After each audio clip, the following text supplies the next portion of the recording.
मेरा नाम चंद्रकांता दांगी है। मैं एक गृहिणी और लेखिका हूँ। मैं अपनी रोचक संस्मरणों और कथाओं को आप सबों के साथ साझा करती आई हूँ। मेरी किताब बयार प्रकाशित हो चुकी है, जो सामाजिक विषयों की कहानी संग्रह है। आज की मेरी कहानी है क्षितिज के पार। मैं अपनी कहानियों में उन खुशियों को सामने लाने की कोशिश करती हूँ जिसको लोग क्षितिज के को लांघ जाने की उत्कंठा में नज़रअंदाज कर जाते हैं। क्या ही वो खूबसूरत पल होता जब लोग व्यस्त जीवन में थोड़ी ठहर कर उस पल में जीने का प्रयत्न करते। तो प्रस्तुत है मेरी कहानी। उसे एहसास हुआ जैसे वो बहुत देर तक सोती रह गई हो, इसलिए हड़बड़ा कर उठ बैठी और बाहर का जायजा लेने की गरज से खिड़की पर पड़े भारी पर्दे को एक तरफ सरका दिया। पर बाहर का नज़ारा देखकर दंग रह गई। सामने नीलांबर पे बादलों की ऊंची नीची चोटियां बनी सी थी।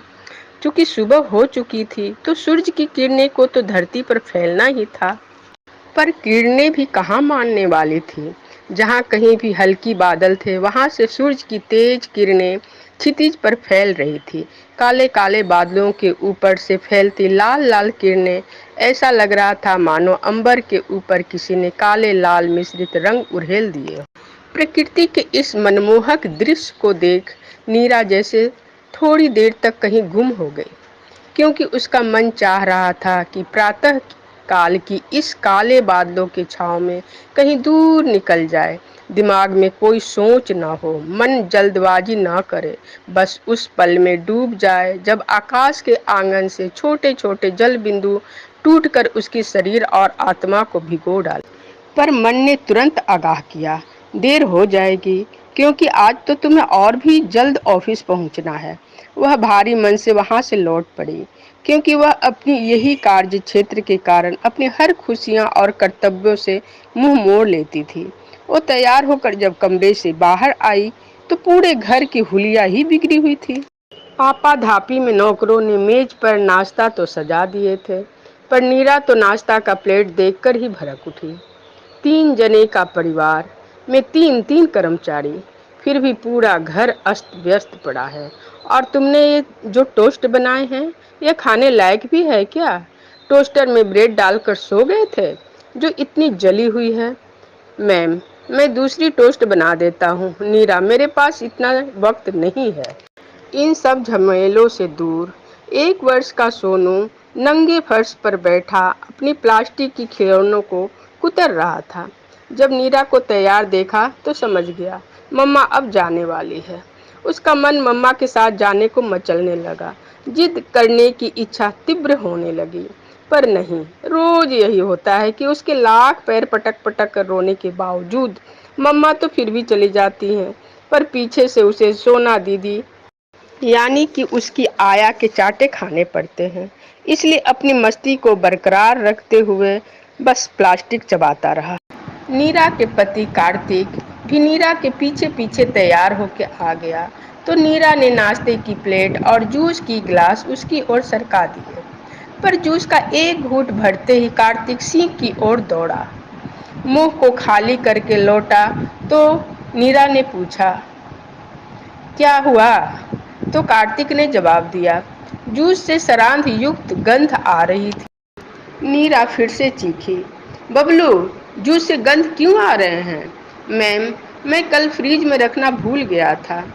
नीरा का मन हुआ माथा पकड़कर थोड़ी देर बैठ जाए और अपनी ऐसी स्थिति पर थोड़ा शोक ही मना, पर उसके पास इतनी समय भी कहाँ थी। लाखों की वेतन देने वाली उसकी कंपनी को 1 मिनट का भी विलंब मंजूर न था। इसलिए सभी बातों को नज़रअंदाज कर वो अपनी पर्स टटोलने लगी, ताकि तसल्ली कर ले कि पूरे दिन की आवश्यक सामग्री उसमें मौजूद है या नहीं। और दूसरे हाथ से मुंह में अंतिम निवाला डालकर उठ खड़ी हो गई। जाते जाते सोनू की ओर ध्यान गया तो पाया वो अपनी मम्मा को हसरत भरी निगाहों से देख रहा था।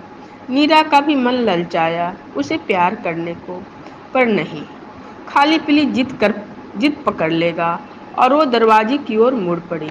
दरवाजे से बाहर निकली तो गलियारे में चाचा जी दिख गए, जो सामने के फ्लैट में रहते थे। झुकी कंधे, ढीली चाल, मायूस चेहरा। ऐसा लग रहा था कि इस उम्र में आते आते उनके मन में कोई भी इच्छा बाकी नहीं रही थी। मीरा उन्हें गुड मॉर्निंग कहती हुई लिफ्ट में घुस गई। उसकी आपाधापी उसे देख उन्हें अपनी बिछड़ी जीवन याद आने लगी, जिसे वो भूल जाना चाहते थे, पर यादें ही तो थी जिसके सहारे वे जिंदा थे। बच्चे बड़े होकर अपनी दायरे को देश विदेश तक फैलाने में व्यस्त हो उन्हें भूल गए थे।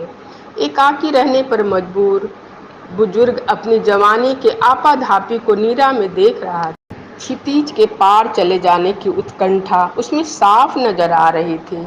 ये सब देख उनका मन उनसे बार बार एक प्रश्न जरूर दोहरा रहा था। ये 3 पीढ़ियां जो उनके सामने थी, जिसे वो जानते थे, उसमें कौन ज्यादा खुश और संतुष्ट था? प्लास्टिक चबाता माँ के लिए तरसता नन्हा सोनू, या एक हाथ से निवाला डालती और दूसरे से पर्स टटोलती हरबराती सी नीरा, या पार्क के किसी कोने में मोहम्मद रफ़ी के दर्द भरी गानों में डूबते वो खुद? हो सके तो जवाब तलाशने की कोशिश करें।